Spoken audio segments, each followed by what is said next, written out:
ఇశ్రాయేలులకు ఉరియొడ్డుమని బాలాకునకు నేర్పిన బిలాము బోధను అనుసరించిన వారు నీలో ఉన్నారు. అటువలనే నీ కొలాయితల బోధను అనుసరించి వారు నీలో ఉన్నారు. కావున ఈ రెండు బోధనలు రాసుకోనండి. బైబిల్ గ్రంథంలో యేసు ప్రభువు వారు మరణించి పునరుద్ధానుడైన తర్వాత సంఘంలో చాలా తప్పుడు బోధనలు ప్రవేశించినాయి.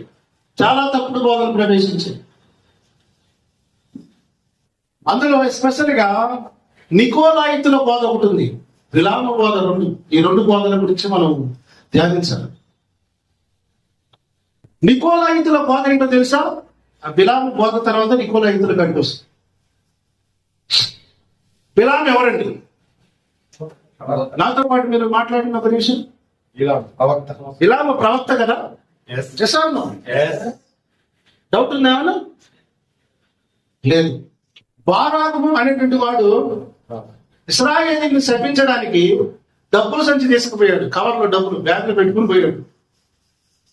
అంటే అప్పట్లోనే మనోడు బాగా ఫేమస్ ప్రవక్త, చాలా ఫేమస్. ఆయన ఎవరన్నా దీవిస్తే వాడు దీవించబడతాడు, శపిస్తే చచ్చిపోతాడు. ఇండైరెక్ట్ చేయాలంటే శాతపడి చేయడం. బోల్డ్నెస్, అపోస్టిక్ వాయిస్ తో బోల్డ్నెస్ తో మాట్లాడుతున్నాడు. శాతపడి చేయడం అన్నట్టు. బారాకు గాడి వెళ్ళాడు. వెళ్ళి అలాంటి జనం ఉన్నారు, వీళ్ళందరికీ నువ్వు శపించాలా అని చెప్పి బిలాము ఏమన్నాడు తెలుసా? 23 అధ్యాయము, సంఖ్యాకాండ 23 అధ్యాయము 23 వచ్చారు. 23 అధ్యాయము. నిజముగా యాకోబులో మంత్రము లేదు, ఇశ్రాయేలులో శకునము లేదు. హల్లెలూయా. చదవండి. ఆయా కాలమునందు దేవుని కార్యములు యాకోబు వంశస్థులకు ఇశ్రాయేలుకు తెలియజేయబడును.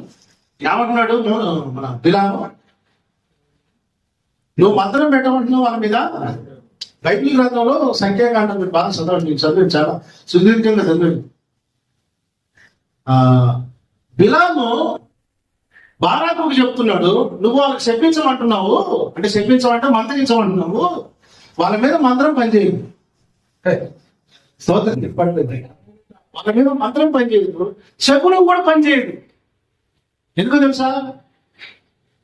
వాళ్ళలో దేవుడు ఏ దోషాన్ని చూడలేదు. ఆ మాట కూడా మీకు చూపిస్తాను, చూడండి. నేను చదివే కదా బాబు, చదువు. హల్లెలూయా. ఏ వంకరతనము ఏం చూడలేదంట? దోషం కానీ వంకరతనం, దోషం లేదు, వంకరతనం లేదు. వీళ్ళ మీద మంత్రం పని చేయదు, శకునం పని చేయదు. దేవుడు తోడుగా ఉన్నాడు. ఇది కథ.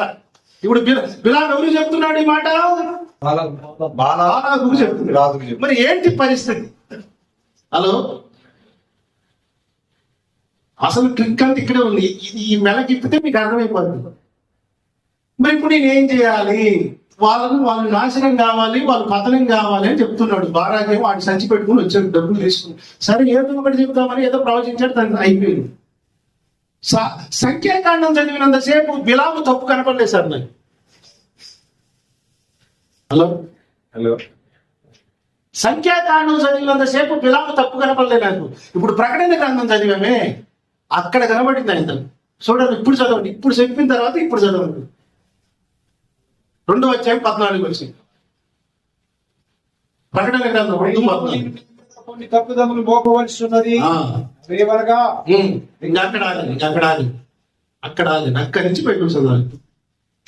ఇప్పుడు బారాకి ఏం చెప్పాడు బ్రదర్? వాళ్ళకి మంత్రం పని చేయదు, శకునం పని చేయదు. ఎందుకంటే వాళ్ళు వంకరతనం లేదు, దోషం కూడా లేదు. అయితే వాళ్ళని చంపే మార్గం ఒకటి ఉంది. హలో, బిలాము గారు ఇచ్చిన డైరెక్షన్ ఏంటో తెలుసా? పరిశుద్ధ ఆత్మదేవుడు రాయించే విషయం. ఆయన చెప్పకపోయింటే మనకు ఆ విషయం తెలియకపోతే ఏం చెప్పాడు తెలుసా? వాళ్ళ దేవుడే చనిపోయేటట్టు ఒక ఐడియా ఇస్తాడు. ఏంటో తెలుసా? వాళ్ళతోటి విగ్రహాలకు మొక్కినటువంటి విగ్రహాలు కనిపించినవి ఉంటాయి, వాళ్ళకి ఆ విగ్రహాలు కనిపించినవి తిరిపి. 2, మోయాబు స్త్రీలతో వ్యభిచారం ఎలా చేయాలో వ్యభిచారం చేయించడం నేర్పి. వాళ్ళ దేవుడే చంపారు. వాళ్ళ దేవుడు కోపంతో వాళ్ళ దేవుడే చంపారు. సంఖ్యాకాండం 25 వచ్చి మీరు చూడండి, ఒక్క రోజే 24,000 మంది చచ్చారు. ఎంతమంది? ఒక్క రోజే. అవేవనగా చూడండి, ఇప్పుడు చదువుతామాట. అవేవనగా చారత్వములు చేయనట్లును చదవండి. విగ్రహములకు తిరునట్లును జాగ్రత్తము చేయనట్లును ట్రాప్ ఇంగ్లీష్ లో ట్రాప్ అంటారు. ట్రాప్ వాళ్ళు ట్రాప్లు ఏ ట్రాప్లు పెడతారంటే, మీరు రుచికరమైన భోజనాలు సిద్ధపరచు, విగ్రహాలు కనిపించి మంచిగా ఫ్రై చేసి పెట్టు. ఈ కోణం ఎప్పుడు చదవరు కదా మనం. మంచిగా ఫ్రై చేసి పెట్టు. అయ్యి వాళ్ళకి ఆ వాసనకి గొంగొంగొంగలాడిపోతుంది. వాళ్ళు ఎప్పటికీ అడవిలో ఉన్నారుగా, కరువులు పడి ఉన్నారు దళితులు. ఈ దొంగలు ఇలాంటి ట్రాప్లో పడేయాలంటే రుచికరమైనటువంటి గుడ్డి పెట్టు, అవి ముందే నీ దేవతల కాడ అర్పించి పెట్టు. ఆ వాసనకు వచ్చేసి తింటే తింటారు. అది తిన్న తర్వాత మీ ఆడవాళ్ళు ఉన్నారే, వాళ్ళందరికీ మేకప్ లేపించి వాళ్ళందరినీ అలంకరించి వాళ్ళకి కనబడేటట్టుగా రోడ్డు మీద వాళ్ళ ఏరియాలో నిలబెట్టు. హలో, ఈ ట్రాప్ ఐడియా ఇలానే ద్వారాకి ఇచ్చాడు. ఈ ఐడియా ఎవరు చెప్తున్నారు ఇప్పుడు? ప్రకటన గ్రంథంలో పరిశుద్ధాత్మ దేవుడు చెప్తున్నాడు మనకి. Praise the Lord. మీరు సంఖ్యాకాండం చదివినంతసేపు బిలాము తప్ప మీకు కనబడదు. మనకి ఎక్కడ కనబడదు. పరిశుద్ధాత్మ దేవుడు బయలుపరిచిన విషయం ఇది. బాలాకుకు డైరెక్షన్ ఇచ్చాడు. వాళ్ళ ట్రాప్ను ఎలా చేయాలి, వాళ్ళ దేవుడే వాళ్ళని చంపాలంటే ఈ 2 సూత్రాలు చెప్పు. ఎలా చచ్చుతారు చూడండి. అదే సంఖ్యాకాండం 25 బ్రదర్. ఇశ్రాయేలు షిత్తీములో దిగి ఉండగా ప్రజలు మోయాబు రాణులతో వ్యభిచారము చేయసాగిరి. ఆ స్త్రీలు తమ దేవతల బలులకు ప్రజలను పిలువగా స్తోత్రం చెప్తామా, భోజనము చేసి అయిపోయిందా? Chapter close. ఎంతమంది చచ్చిపోయారు? 24,000 మంది చచ్చిపోయారు. ఒక్క రోజే 24,000 మంది చచ్చిపోయారు. ఈ బిలాము బోధ ఈ రోజు సంఘాలలో కూడా పనిచేస్తుంది. విశ్వాసులకు ఏది తెలియకుండా వాళ్ళని ట్రాప్లోని తీసుకొస్తున్నారు. దేవుని ట్రాప్.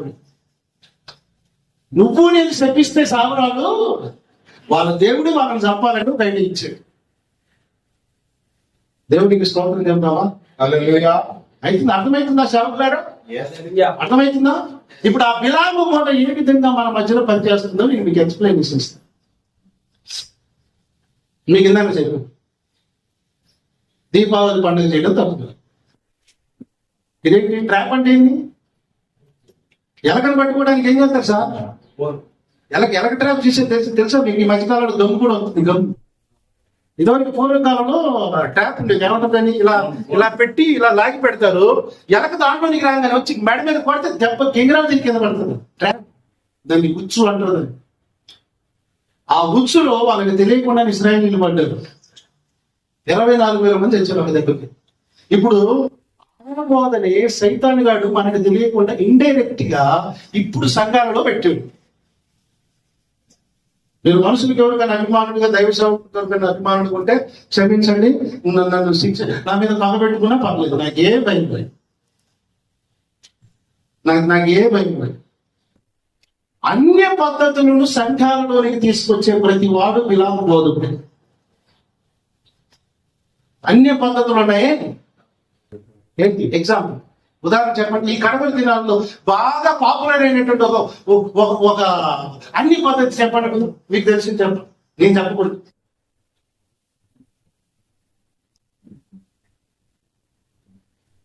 హల్లెలూయా. వీళ్ళందరూ ఏం చేద్దామని ఇప్పుడు మనల్ని నమ్మి మన స్వార్థ విని యేసు ప్రభు దగ్గరకు వచ్చి విశ్వాసంలో ట్రాప్ లో పెట్టి ఏం చేస్తున్నాం? కరోనా టైంలో కరోనా ఏమన్నా వైరసే కదా? అవును, వైరసే కదా. ఈ ఇశ్రాయేలు చచ్చిపోయింది కూడా తెగులుతోటే. తెగులంటే వైరస్. ఏమో కొత్త పేర్లు మనకు తెలియదు. ఏ తెగులు అవుతుంది?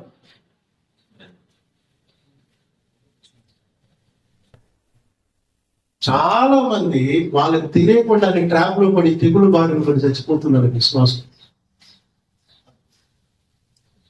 ఏం చేసినా తప్పులేదు, ఎలా ఉన్నా తప్పులేదు. ఈ రోజున ఆ బిలాము బోధ ఇండైరెక్ట్ గా సంఘాలలో పనిచేస్తుంది. దీని ఫలితం ఏంటో తెలుసా? ఎవరికి నష్టమో తెలుసా? విశ్వాసులు పాటించే వారికి నష్టం. నీ బాధ మీరు గుర్తుపడటం అనే నేను ఒక సేవకుడిగా మిమ్మల్ని కోరుకుంటున్నాను. హలో, బిలాము ఎలా చచ్చాడు? మనసులు చచ్చిపోలేదు.